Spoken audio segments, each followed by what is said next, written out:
Disney is one of the biggest entertainment companies out there. They have theme parks, cruises, a TV channel, multiple other companies, and the neighborhood for some reason. However, what most people associate with Disney is probably the movies. I mean, they're responsible for, and own companies responsible for, some of the most iconic movies ever made. I'm pretty sure that at one point you have watched a Disney movie. That being said, I don't think it's a secret that recently, Disney's movies have not been as well received as they used to be. I see a lot more videos talking about how the new Marvel or Star Wars movie is the worst thing since the Black Plague than I do about how Cars 2 is good actually. I mean, I myself have contributed to this negativity. One of my most popular videos is about how bad Wish is, and I like to make fun of Disney from time to time. But is Disney really that bad? Do all the movies they make suck now? Or do people just think that because negative videos get more exposure than positive ones? Well, in this video, I'm gonna take a look at what kinds of movies Disney and its main 3 goons have been releasing lately, and what they release in the future, in order to find out if they really have fallen off, starting with... Oigan, ¿quieren entrar a mi casa? I think a fitting way to start finding out if Disney fell off is by, you know, talking about Disney, starting with their animated movies because that's probably what they're most well known for. After all, who can forget masterpieces like The Lion King, Aladdin, and Chicken Little? But recently, their animated movies haven't exactly reached the highs they used to reach. They're not bad or anything, but they're not exactly great either. I remember absolutely nothing about Wreck-It Ralph 2 despite watching it twice. Frozen 2 and Raya and the Last Dragon were okay, nothing about them really stands out to me. And Encanto was actually pretty good. Wish was...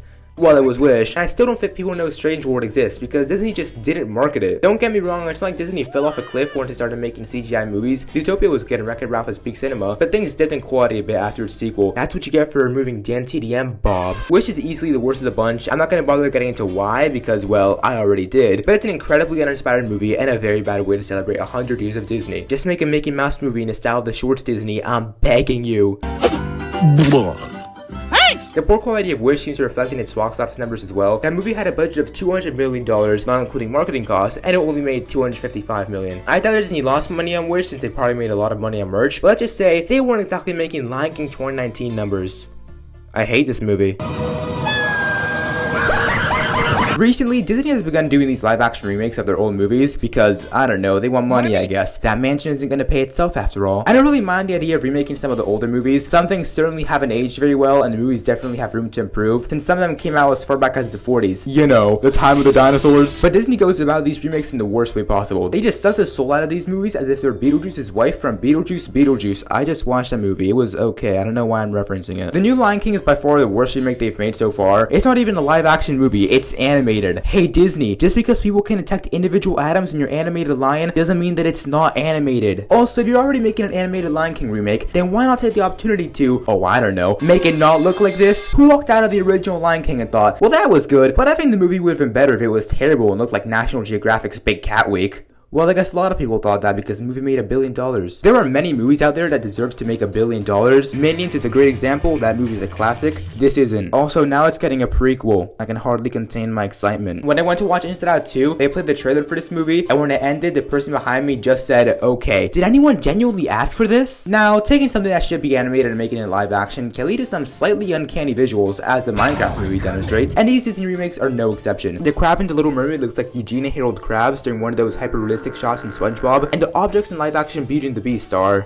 I'm not even joking when I say that I genuinely find these guys scary. They look like how they'd be described in a crappy Beauty and the Beast creepypasta. The last thing I want to talk about before moving on from the remakes is that they just don't have the same impact or memorability as the movies they're remaking. Everyone remembers Peter Pan. It's about Peter Pan and Tinkerbell taking Huey, Dewey, and Louie to the island of Neverland, where kids never have to grow up. It's like Juan Ponce de Leon's Fountain of Youth, but with more racism. Truly iconic stuff. But you know what isn't iconic? Peter Pan and Wendy. I constantly forget this movie exists. Same thing with Lady and the Tramp and the Alice in Wonderland ones. Not every live-action remake is bad though. I've actually heard good things about Cinderella and the Jungle Book, but unfortunately the rest aren't exactly great. And they're still making more of them. Snow White, Lilo and Stitch, Moana, even though the original came out like 8 years ago, Robin Hood, and Bambi. Gotta say, I can't wait to see some guy do a deer murder in 4K. Thanks, Disney. His mother dies. Disney has also been making a lot of movies for Disney Plus, and much like the remakes, they're pretty forgettable. Remember Timmy Failure? Remember Flora and Ulysses? Remember Artemis Fowl? I try not to. It's feeding time.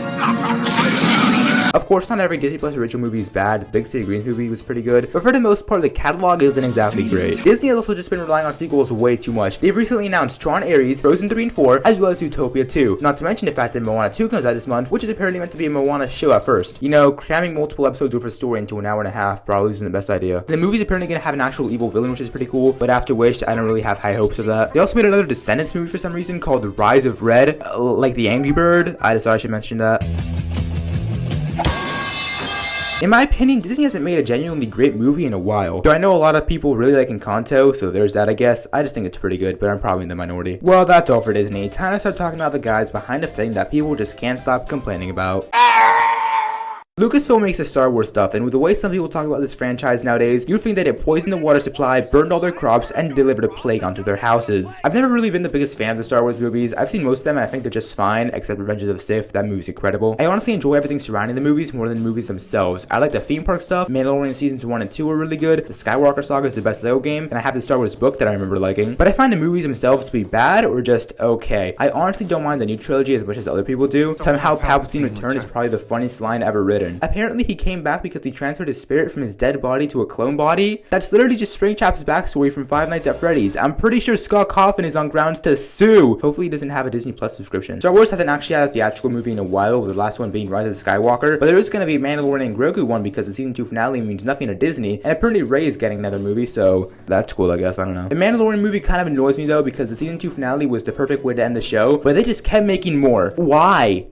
Oh, that's why. Star Wars content mostly comes in the form of shows now, and they just kind of exist, I guess. I heard Andor was pretty good, but I haven't watched it. The only Star Wars show I've watched other than The Mandalorian is Obi-Wan, which I actually kind of liked. But then I tried to watch the Book of Boba Fett, and I couldn't get past the first episode. It was just really boring. And it's not even a book, it's a show. Boy, this Boba Fett guy must be real stupid. Apparently, Mandalorian and Grogu's story randomly continues in the show, and it undoes the season 2 finale it just said was a great way to end the show, so hooray. That's all I have to say for Star Wars. I mostly just put it in the video because, well, it's Star Wars. If you ask someone on the street if Star Wars got bad, they'd probably say yes, but if you ask me, I'd say that I don't really care. Ooh, I'm about to make a name for myself here. Recently, Marvel has been a very mixed bag when it comes to the movies they've been making. One minute they make a boring mess that flops at the box office, and the next they drop a movie that makes $1 billion.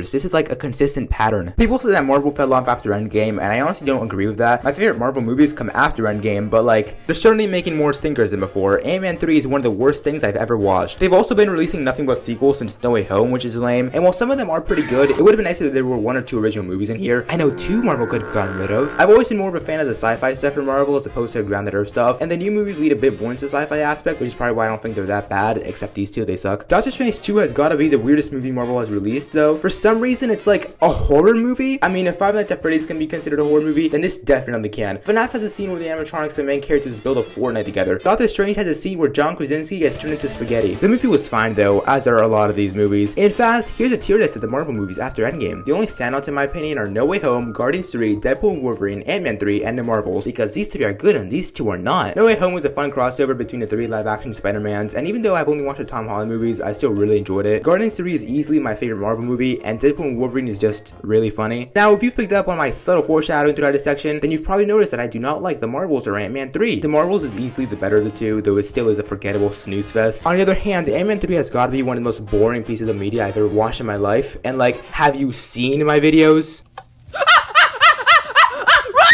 Ant-Man 3 was meant to be a setup for Kang, the next Thanos of the MCU, even though Loki already did that, but whatever. However, the actor that played Kang, Jonathan Majors, got fired, so now Marvel is gonna need to recast Kang. They're gonna recast Kang, right? After all, they're not just gonna get rid of him and introduce a new main villain in the middle of the new story. They wouldn't do that, right?